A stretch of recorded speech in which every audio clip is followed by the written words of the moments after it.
Okay, it's going to be a review of Survivor Series 2013. So we're going to go all the way back to November 24th, 2013 from Boston, Massachusetts. This is the TD Garden. We get an attendance of 13,500. And we get a pay-per-view buy rate here of 179,000 buys. Actually, I did order this pay-per-view. You know, the plan was I wanted to get the pay-per-view rewind for 2013. I wanted to get that up like right after TLC. Something weird happened at TLC. I ordered the pay-per-view and I lost like power downstairs and it fucked up the whole, you know, cable for the whole house. So I wasn't exactly able to cover, you know, the whole year like I wanted to. I think I still got it up with my brother like when he came home for Christmas. But yeah, you know, 179,000 buys for this pay-per-view. Not good. You know, this is around the time where the buy rate started to dip. You know, the shows just weren't delivering. And, you know, you had the Bryan and Orton stuff, which I think people were excited for at first. But, you know, it just killed the pay-per-view market. You know, the fact that you had Big Show interfere at Battleground. And then to make matters worse, you're putting Big Show in the main event against Randy Orton. It wasn't a combination that, you know, a lot of people were excited about. It's really weird what happened here. You know, this is really, you know, obviously I became more of a hardcore fan than my brother. My brother was a fan before me when we're talking about like, you know, in 2000, 2001, around that time where he got me back into it. But this was really the only time where he was ordering pay-per-views that I was passing on. I think he ordered like Night of Champions, Battleground, and Hell in a Cell because he was really into Daniel Bryan. And I can't believe he ordered that Battleground show. Like, that's where I really think they had to pull the plug on pay-per-views. I think just a lot of people lost faith in, you know, spending that kind of money and the show's not delivering it, just to have a finish like that. It was just, that was the end of it. And then the WWE Network is on the horizon. So, you know, I think a show like this, and just looking back at that time, it really does make me appreciate AEW, you know, at the moment. I know Full Gear, it's a very polarizing show, but for as mixed as some people feel about it, the show still like gave you your money's worth. But when you're looking at the WWE at this time, you can't tell me like, you know, 45, 50 bucks for a show like this was worth the money. I mean, it just wasn't. But hey, man, let's get right down to it. Let me just say this about 2013.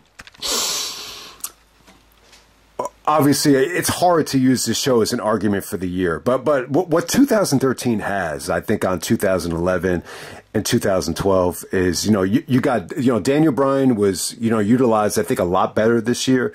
The whole year, Punk was there the whole year. The Shield was there the whole year. I still think 2013, you know, it really might be the best year of last decade. I mean, it's tough for me to decide. I think that the show was actually underrated, and to me, this is an example of, you know, a bad main event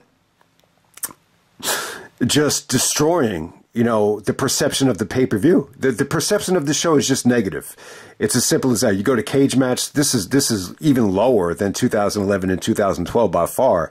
And it's funny because I think this was on its way to being the better show than 2011 and 2012. You know, definitely the Survivor Series match, the Elimination match was much better on this show than the 2011 and 2012.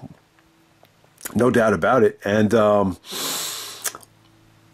know, for the most part, I think you had some good stuff, you know, until you get to the main event. So let's get right down to it, man. We got the Shield, Dean Ambrose, Roman Reigns, and Seth Rollins making their Survivor Series in-ring debut. We're a year removed from their, you know, WWE debut at the Survivor Series 2012. So they're teaming up with the Real Americans, Antonio Cesaro and Jack Swagger, coming out there with Zeb Coulter, better known as Dutch Mantel. Yeah, you know, Cody and Dutch actually had a nice little interaction here where, you know, Zeb is kind of making fun of, you know, modern day Americans for being on Twitter and for twerking. And he starts twerking, and then he almost blows his back out. And then Cody actually just starts twerking, you know, back at him. So it was kind of a funny, you know, segment right there. Maybe Brandy showed Cody how to twerk. I don't know. And then we have Cody Rhodes and Goldust. Gotta say, good time for Cody. I think the fall of 2013, you know, was one of Cody's better seasons in the WWE, before he came back. I just remember the Cody and Goldust matches, really caught fire, especially with the Shield. Rey Mysterio looked awesome, and we get the Usos. So there's a lot of history here. I think the match is good. Really, really good stuff. Definitely a step up from some of the other elimination matches we saw in recent memory. Right away, you got Roman and Cody going out of here. Roman actually pins Cody. So I wanted to, make that clear here. Ambrose gets eliminated really early by Cody. He's in there really shortly. So that kind of disappointed me. Seth showed some really good heel work here. Just a lot of frustration from here, a lot of aggressiveness, especially with him and Mysterio. I thought they looked good together. But what goes under the radar here, Roman and the Usos in the same match at Survivor Series. It's funny, like when Jimmy got eliminated, Justin Roberts and even Michael Cole, like they really weren't even clear about who Jimmy was or who Jay was. Like Cole had to correct him. He's like, oh, that wasn't Jay. That was Jimmy that just got eliminated. So, I've said it time and time again. They look so identical back then. It's hard to differentiate the two. But yeah, 2020 definitely benefited Jey Uso. He's one of the guys that sticks out like a sore thumb. Like who did the pandemic really benefit more than anybody? I think Jey Uso's got to be at the top of that list. In all forms of entertainment. There's no doubt about it. But man, I thought this was a lot of fun. This is the Roman show. I mean, when you look back at this match and at this time, you remember Punk talking about at TLC how it took the passion, sucked the passion right from underneath them. You had agents and guys telling them, you got to make sure you make Roman look strong, And it got to the point where, Punk just got sick of it. He's like, just enough already. But same thing with this match. I mean, Roman looked like a beast here. Cole had to put over on commentary that this is the most dominant performance in Survivor Series history, at least one of them. I mean, he eliminates 4 guys here. So, I mean, you could break it down right here. He eliminates Jimmy Uso, his bloodline stablemate. He eliminates Cody, his, 2 times in a row WrestleMania main event mate. And then he eliminates Goldust and Mysterio. Goldust looked awesome, man. I mean, for whatever the reason, man, he just got himself in incredible shape. And I got to say, Mysterio had a good performance here, man. He eliminated Seth. And he did his thing out there, man. It looked like vintage Mysterio. The stuff between him and Roman was going so well. Like he's about to hit the, 619. It looks like he's going for a West Coast pop. Roman doesn't even let him get set, and he hits him with the spear. So Roman just speared the shit out of everybody for every single elimination. It came off good, though. Came off great. I think he had a lot of good talent here, from Cesaro to Seth to Ray to Roman. It really is like a little bit of a teaser, for the future right here. So definitely check it out. I would definitely say this is the match of the night and the best Survivor Series elimination match that we had last decade. I think at least up to that point. All right, next up we have Big E Langston defending the Intercontinental Championship against Curtis Axel, Mr. Perfect's son. Yeah, man, Man, I love Mr. Perfect. They're still kind of using Perfect's theme for Curtis Axel here, man. It just, man, this dude just didn't click. He just seemed very generic out there. Just perfect example of the son not living up to the father's name. I don't know what it was, man. I think Big E looked impressive. Fans were behind him. They were chanting, "You can't wrestle." It wasn't clear about who they were chanting it to. I mean, Curtis was on the offensive end when they were chanting it, so I'm going to assume it was him. But still, I don't know if Big E was really, connecting with everybody quite yet. He's actually a babyface here, and he wins the match. With his, Big E finisher. I can't even remember what he calls it. It's been so long since I've seen Big E wrestle. And then he starts sucking up to the Boston fans and bringing up the Red Sox. The Red Sox had just won the World Series with David Ortiz in 2013. Again, that's when they still had Ellsbury, if you remember that team. Yeah, man. Just shout out to Big E, man. You almost forget how long he's been out of action, man, because he was in the main event of Survivor Series against Roman, and yeah, I just think he had the bad injury. I mean, the last time I remember seeing him was at the WrestleMania, warm-up show in Vegas when they did the the Rock, when the Rock got pissed off, and yeah, Rock, Roman, Cody, and Seth with that awesome angle out there, and he was with Punk. and Michael Cole just on the post-game show. That's the last time I think I saw him. But yeah, get well wishes to Big E. You know, hopefully he can make it back. But yeah, he's been out for years, man. All right, next up we have the Total Divas Survivor Series elimination match. We got the Bella Twins, Eva Marie, the Funkadactyls, JoJo and Natalia of the Total Divas. You know, they had the reality show on the E! Channel, and yeah, this is what some women live for, man. And they're taking on the True Divas of AJ and a whole bunch of other divas. You know, I don't even want to get into everybody's name here, but yeah, AJ was good here. I think this is around the time where she started dropping pipe bombs, and she even gave a great motivational speech. She said, you guys feel disrespected about not being on the Total Divas E! show? Well, then go out here and steal the show.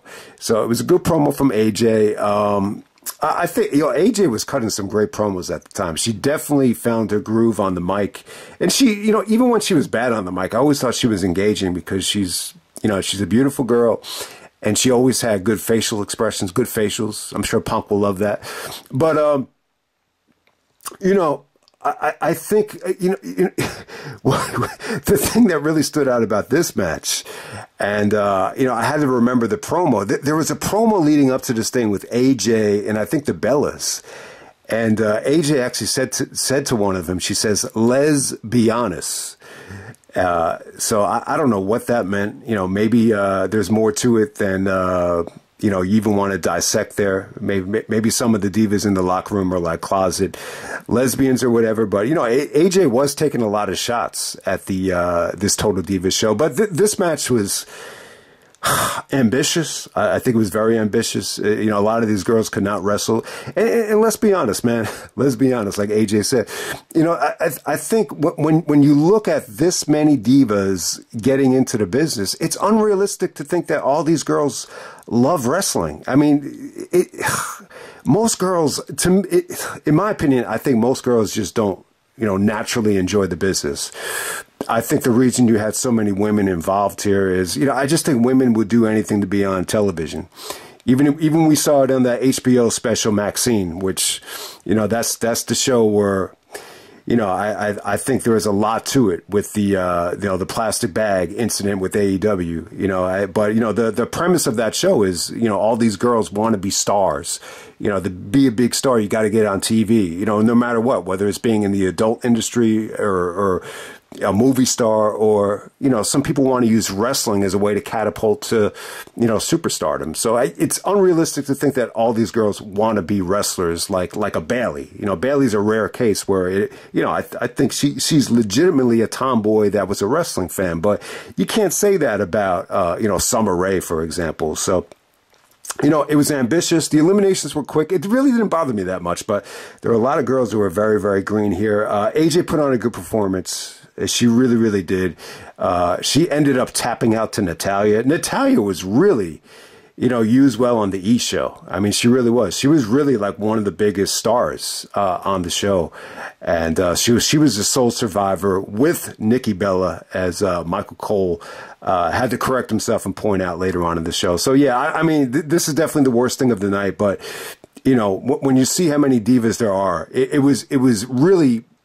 It was booked and paced, you know, pretty good considering how much clutter was in the ring. All right, we're going to move on to the next match. We got Mark Henry taking on Ryback. Ryback actually comes out and interrupts Bret Hart, Booker T, and Mick Foley. Yeah, what a lineup there. You know, they used to have like these post-game, you know, legends, you know, kind of dissect the show. So it was cool to see Bret. Bret actually got the biggest ovation, you know, even compared to Mick and Booker T. But, you know, they all got pretty good ovations. But Ryback comes out and starts burying the legends. And, yeah, Ryback, you know, starts intimidating the fans, saying that he could kick everybody's ass in the arena. Then Mark Henry comes out with the 3-6 Mafia theme. Got a huge pop. I got to say, Mark Henry at this time with his new theme music that, you know, somebody's going to get their ass kicked.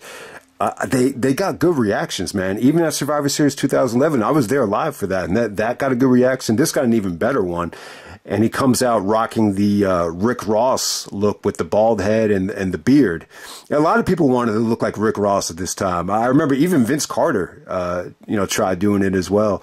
You know, he's a Florida boy, so that makes sense. You know, Rick Ross is from Florida. But, yeah, Henry goes over Ryback. Doesn't even last 5 minutes. Ryback just lost a lot of steam here for whatever the reason. And him just being a prick and a heel didn't really help matters. It's not like there's a lot of fans that got behind Ryback, but some people think he was kind of booked poorly at this time.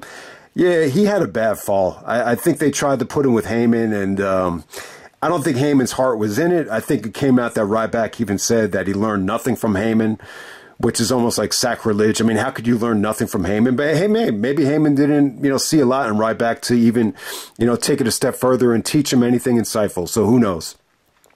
Next up, we got John Cena defending the world title against Alberto Del Rio. Okay, man, so this feels like, wow. You know, how do we get back into this again with Cena and Del Rio? I feel like I've seen this over and over again. And it kind of feels like Cena dominated Del Rio. But, you know, when you really think about it, though, when you go back to 2011, Del Rio cashed in on Punk at SummerSlam. And then I think he took on Cena at Night of Champions, Cena and Punk at Hell in a Cell.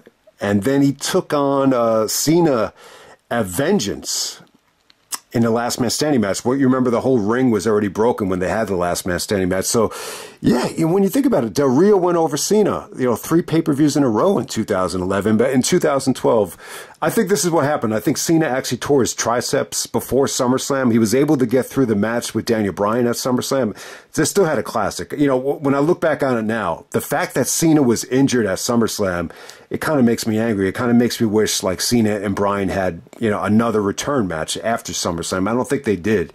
This is why I think Cena should have been in the, when I look back on it now, I think Cena probably should have been in the spot that Randy was in 2013 going into WrestleMania 30. The argument against it is Cena didn't want to turn heel.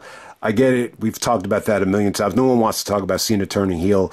Again, I get it. But, you know, Cena and Del Rio, very similar to the situation where Cena, you know, beat Jericho, you know, in his hometown at Survivor Series in Boston. It felt like a replica. Like they just wanted to put the belt on Cena because he's going to be in Boston for Survivor Series. It felt like the exact same thing. And then at the same time, they wanted to do the unification match with Randy at TLC, which was a huge mistake looking back on it. But we'll talk about that in a second. But, hey, you know, Cena and Del Rio. All right, so Cena comes back quickly again from the triceps tear at Hell in a Cell and beats Del Rio at Hell in a Cell. So Cena's already champion. So that's the difference between this and the Jericho match, that he's champion going into this Survivor Series. And Del Rio, a little bit bitter that he lost the belt, and he starts snapping at Cena, going after the triceps injury leading up to this thing. So it was good. I got to say, I think the match is underrated. I think it's a solid match. I don't think it's great, but I think it's better than what people give it credit for. I think what's really cool about this is Del Rio is really convincing, and he's good at targeting, you know, real-life injuries, especially with this finish with the arm breaker. I mean, he's really good at it. And there was some really good selling from Cena, you know, even before the match in the trainer's room. It just didn't look like he was fully healthy yet. And, yeah, it seems like a little bit of a quick turnaround from SummerSlam to be back, you know, that quickly. But, you know, once again, Super Cena is Super Cena. So, you know, it doesn't really surprise me that John got back this quickly. I mean, we've seen guys out for 6 months with bicep tears and tricep tears like Batista. So, yeah. But, hey, the match was good, though, man. Like, Del Rio did some good targeting. There were some beautiful counters from, you know, Cena did a good job of staying away from the arm breaker. And the transition into the STFU was flawless. That was the highlight of the match for me. I thought that was good stuff. And, you know, Cena did a really awesome powerbomb out of the arm breaker, you know, to avoid further damage. And then he ends up pinning Del Rio with the attitude adjustment. So I had a good finish. You know, the fans were pretty much into Cena. There were some Cena sucks chants out there. I think this was an example of Cena just being, you know, given too much too soon. Once again, even some of the stuff that he did out there on the promos, I think it kind of, it felt like a little too much. I think for some people. So there was probably more Cena detractors than normal. You know, for this show, especially considering it's Cena's hometown. But I still thought this was really good. This is definitely Cena and Del Rio. I think all of their matches were at least solid. I don't think any of them were great, but this was solid stuff. You know, underrated in my book. Okay, next up we have CM Punk and Daniel Bryan taking on the Wyatt family of Erick Rowan and Luke Harper. We got Bray out there as kind of like a manager here. So, yeah, so they put Punk and Bryan together. It's the goat in the beard. I got a lot to say about it. I think it was pretty good, man. You know, pretty much just as good as I remembered. I remembered enjoying the match, but still kind of, you know, thinking it could have been on Raw. And, you know, it was a little bit underwhelming, you know, for Punk and Bryan to be put in this spot at Survivor Series. But hey, I think, you know, the tag team of Punk and Bryan definitely has a lot of appeal to it. When you look at CM Punk and Daniel Bryan, I just think they've done a lot, you know, for multiple promotions. I think they put Ring of Honor on the map. I think they kind of rejuvenated WWE, and even what they did for AEW, you know, they definitely gave them a shot. They definitely gave them a boost. People still talk about to this day that, you know, AEW is, you know, probably peaked in 2021. You even see some people leaving comments on the Full Gear review talking about how, you know, AEW just wasn't what it was back in 2021. And, you know, when Punk and Bryan came in, you know, that was as hot as any company ever was, you know, at least for a couple of months right there. So, you know, give Punk and Bryan credit. They're definitely two talented wrestlers that could, you know, talk on the mic and wrestle their asses off. You know how good both guys are. You know, their beef with the Wyatts here, I think it could have been a little bit better. It really, Bray started blaming Daniel Bryan for something here. He kept on shouting at him, "It's all your fault." Then he started attacking Bryan. Then they started attacking Punk. And, you know, it kind of forced Punk and Bryan to start teaming up together and, you know, forming mutually respect for each other after not getting along the whole summer of 2012. So, you know, it was okay. You know, I think the build-up definitely could have been a little bit better here. But onto the actual match here. When we're looking at Punk around this time, it's very similar to like Eddie Guerrero in 2005 and No Mercy. Like, yeah, you kind of want to, you know, check out, like, do you see any sort of decline? Is there anything noticeable where you can tell, like, you know, maybe it's just not the same guy, especially with Eddie? I think it definitely was noticeable with Eddie. With Punk, a little bit here. I think, you know, when you look at shots of Punk in 2011, he looks laser focused. Here, there's moments here in 2013 where he looks like he just got out of bed. I mean, I think the way Punk, you know, talks about WWE at this time, he talks about it like he was in jail. Like, even to this day, like when he just did the interview with Rosenberg, you know, reflecting on this time, just how, you know, limited he was in terms of freedom. And, you know, even up to WrestleMania, like, they gave him a little bit of a vacation after WrestleMania, and he was just like, you know, thank God, you know, he finally got some time off. It was almost like he escaped from prison, the way he talks about it. So, yeah, I don't think Punk seemed like the happiest guy. You know, this is when he had the sideburns and he grew his hair out a little bit. I just don't think he looked, you know, as sharp as he usually does, but it wasn't as bad as TLC. From what I remember, if you watch the TLC match, I don't think I'm ever going to do like classic TLC reviews, but, you know, if you watch that TLC match against the Shield, you could definitely notice a lack of passion.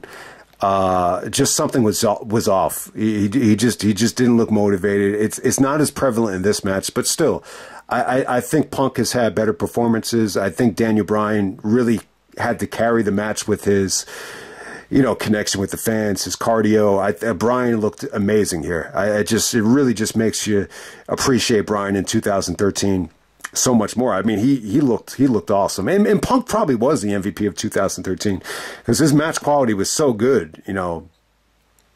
At SummerSlam and even before SummerSlam. I don't know if Punk had anything that memorable after SummerSlam, but he was definitely probably still the MVP of 2013. But interesting thing about this match is, you know, you got Bray out there kind of being like a manager in the rocking chair, which I thought was pretty cool. And you know, Punk actually did take him out with the crossbody at one point, you know, leading up to the finish. But, you know, you got Punk out there with, you know, Luke Harper. And, you know, Punk Punk, I think Punk even stated, like, one of the main reasons he went to AEW was because of, you know, how well they handled Luke Harper's death. At the time, he was better known as Brody Lee's death. And, you know, that's one of the reasons why he wanted to go over there. You know, Bryan actually did wrestle with Luke Harper in Ring of Honor. They were both in Ring of Honor in 2009 for just a little bit. But, you know, Bryan wasn't used that well in Ring of Honor at the time. But, you know, onto this match, man, I think it was okay. Like I said, Bryan really, you know, worked the crowd well. There were some "this is awesome" chants. There were other parts of the match, though, where, you know, some of the isolations with Rowan and Harper were kind of boring, kind of methodical. I don't think Punk's offense looked that believable. You know, he's trying to pick up bigger guys, even to go to sleep. It just didn't look like it was that effective enough to put Luke Harper down. But it definitely had some good moments, though. You know, Harper's powerbomb to Bryan, you know, woke the fans up. Yeah, Harper was great here, man. He even delivered a, you know, a beautiful half Nelson to Punk, you know, at the end of this thing. You know, Bryan actually takes out Erick Rowan with the running knee, and Punk is able to dodge the lariat and hit, you know, Harper with the go to sleep for the finish. So I thought that was cool. And, you know, it definitely had some good moments, you know, especially Punk taking out Wyatt. But, you know, it kind of ends with Punk and Bryan, you know, just kind of staring down Bray Wyatt. You kind of, you know, obviously they did a lot of stuff with Daniel Bryan and Bray Wyatt, you know, obviously at the Rumble. And even Bryan joined the Wyatt family. I think a lot of it had to do with the beard. You know, that's probably why, you know, Bray started jabbing at Bryan, saying it's all your fault. That could be it. But yeah, I think Punk and Bray Wyatt, there is definitely, they left some money on the table there. I think Punk and Bray definitely could have had an awesome feud. You know, not as good as Punk and Kevin Owens, but I definitely think Punk and Bray, you know, could have easily filled the void of, you know, Jericho and Bray if they ever did that. But yeah, I'll just leave you with this. I think the match was good. I don't think it was great, though. I definitely think there were moments here where there was a little bit of a struggle. And I do think this is something that could have been on Raw. But let me just say this about Punk and Bryan's weird relationship here. And you know, they could have, in every promotion, Ring of Honor, WWE, and especially AEW, they could have gotten a lot more out of them. You know, they only had one match in Ring of Honor. And WWE, you know, I think let me just say this. I think if Punk wasn't so reluctant to be a heel, like his main reason for not being a heel was he didn't want to lose merchandise money, which is why he was hesitant and reluctant, you know, to turn heel in the first place, you know, when Rock came back. But I do think if he was a little bit more open to being a heel, and obviously Randy Orton wasn't.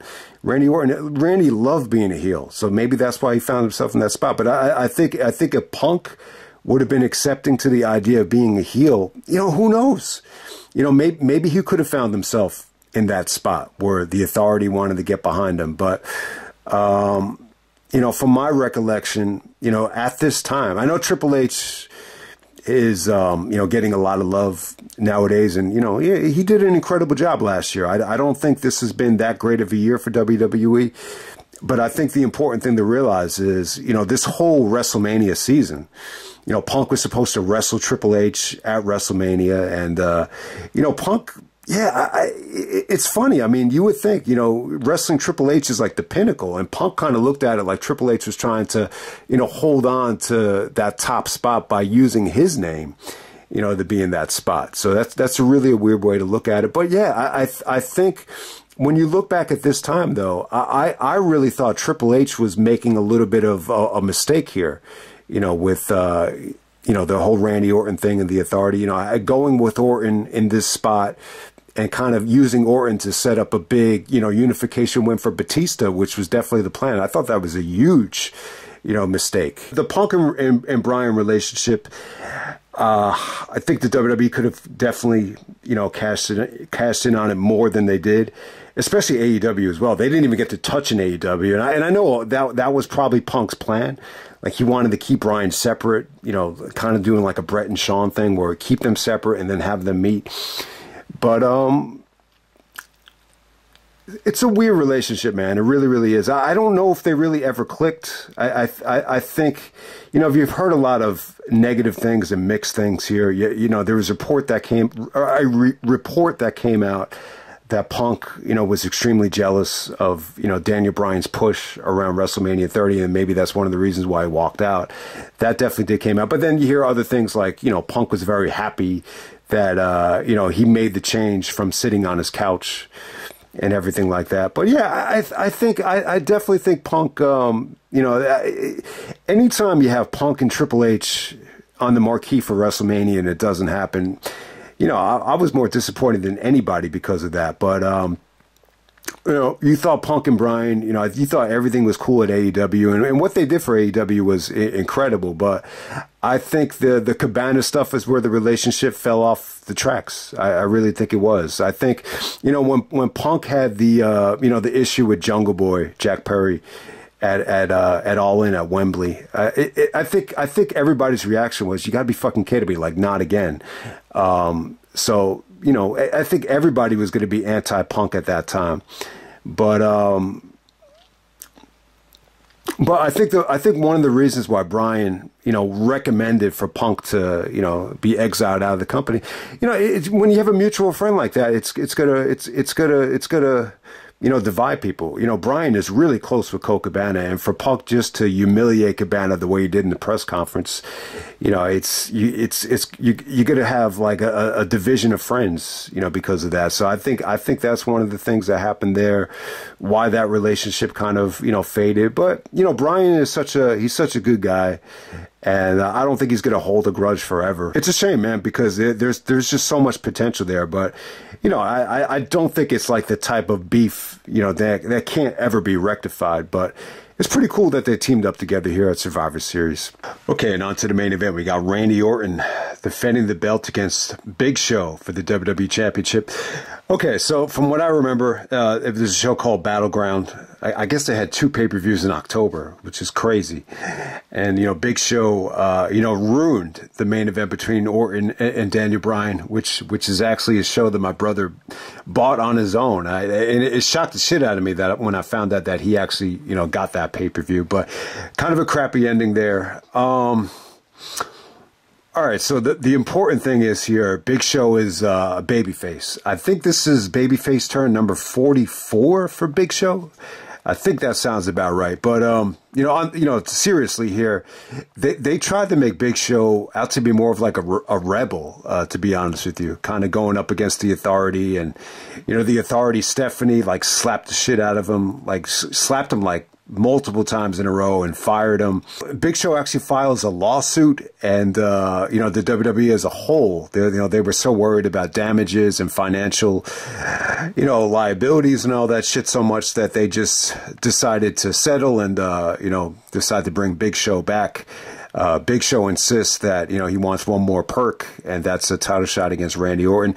So Orton basically like flips on the Authority here and just starts yelling at them, saying that you're not protecting me. And so, yeah, you have a lot of that stuff there. Big Show and Randy did some good back and forth on the mic. I got to say, I think there were moments here where Big Show definitely came off like he was trying to book him like more of a badass, more of a rebel, basically insinuating to Orton that if it's me and you in the ring together with no interference, I'm going to come out on top. And Orton is really not very confident, heading into this thing. But the bottom line is, it's just not an engaging main event. I just don't think Orton is great at delivering in big spots with workers that are just, inferior, whether it be, an older version of Triple H, an older version of Big Show. Kane or whatever. It's just, Orton is not someone that's going to elevate, lethargic workers, like Big Show at this time. It's as simple as that. This ended up being maybe the most forgettable Survivor Series main event ever. I don't know if it's the worst, but it's probably up there. Survivor Series 2013 did, worse than any Survivor Series ever. This is the lowest buy rate in Survivor Series history. It's definitely a forgettable main event. Gonna try to say something positive about this thing. I think Randy definitely looked good, though, in terms of being in shape, in terms of mobility, and in terms, it's basically Randy Orton's prime. I think at this time he was muscular. He wasn't that skinny, but he was still, you know, a little bit mobile, you know, able to go in the ring. I think if you put Orton in the ring with Christian, you're guaranteed a great match at that time. So, but Big Show's a little bit of a different story. Orton's just not great at moving, you know, guys, especially guys that are, you know, twice the size of him. So you knew it was going to be rough. You know, the highlight from Orton, though, he was able to hit, you know, a DDT on Big Show. Fans started booing like crazy, almost like if it was like a botch. And really one of the only times I remember Orton, you know, showing off his muscles like Scott Steiner. I know Orton always used to pose, and I think a lot of that was forced by Vince. But really, one of the only times I've seen Orton showing off how, you know, defined his biceps were. So you get a lot of cocky heel stuff from Orton here, which definitely makes sense. I think Randy has always been more pro-heel than babyface. But I think at this time, though, it definitely seemed like Randy was a little bit flat on the mic, even as a heel. Like whatever spark he had as Legend Killer, I just didn't feel like he was that engaged at this time. I just think at this time it was more about the monotony setting in and, you know, just more about the money. Like that's the impression I got here. And I think maybe a lot of people were kind of able to read into that as well. You know, so Triple H actually comes out at the beginning of the show and just promises all the fans that there's not going to be any interference. My guess is that there is definitely a negative backlash in terms of complaints about the way Battleground ended, and so maybe that's why they were so adamant that there couldn't be any interference. And you know, Triple H was just telling Orton, like, you're the Viper, you're the man, you're the face of the company. He said, go out there and do it. And you know, Randy was a little bit hesitant, but from a crowd reaction standpoint, I would say not good. I think by the time the bell started, whatever, you know, momentum Big Show was able to get from the mainstream fans in terms of him, you know, being anti-authority, I think a lot of that stuff went out the window. So there was a lot, you know, there was like minimal boring chants. I'm not going to say that the fans crapped on the match, but there was a lot of Daniel Bryan chants. If you notice, there was a lot of like Randy's Fragile chants, which is interesting because, you know, the last time I think we heard that, it was at Night of Champions a year earlier, which I think was also in Boston, you know, Cena's hometown. And I think Randy was having a match with Ziggler, and there was just like these weird, abrupt, you know, Randy's Fragile chants. And Orton kind of barked back at them and said, yeah, I'm not fucking fragile or whatever. So the same fans must have been in attendance. We're chanting the same shit here just to get under Orton's skin. You know, Randy actually kicked out of the chokeslam, which was kind of anticlimactic. I don't think anyone bought into that. And, you know, all of a sudden, you know, Big Show has the upper hand. You know, it looks like he's going to knock out Randy, and then Triple H and Stephanie come out with Kane, with Corporate Kane and the Authority. And, you know, Big Show kind of gets distracted, and then he gets RKO'd, and then Randy actually punts Big Show to retain. Triple H looks a little bit, you know, Triple H looks relieved because I think he wanted Randy to win. I guess they didn't want, like, any lawsuits involved. I think that's the reason why they didn't want, like, any interference in the match. I guess if you want to look deep into the storyline, that might be the reason why. But hey, Randy goes over. Cena comes out and ruins the party. Cena holds up the belt, his world championship belt. Randy has his WWE title. So we're setting up a, you know, unification match between Randy and Cena at TLC, which is going to be a ladder match or a TLC match. Was a ladder match, TLC match.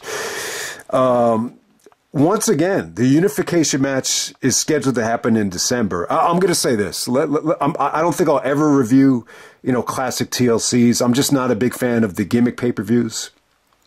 So I want to make this point about TLC, which was, you know, I didn't get to see it until it came out on DVD, but it was really disappointing for me. I think the highlight of that whole thing was that go home segment in Daniel Bryan's home state of Washington, where they really got behind him. But you had all the ex-champions out there. You know, the highlight would be Shawn and Brett. You had Brett out there. You had Punk out there. I think that's where they kind of planted the seeds for Punk and Triple H.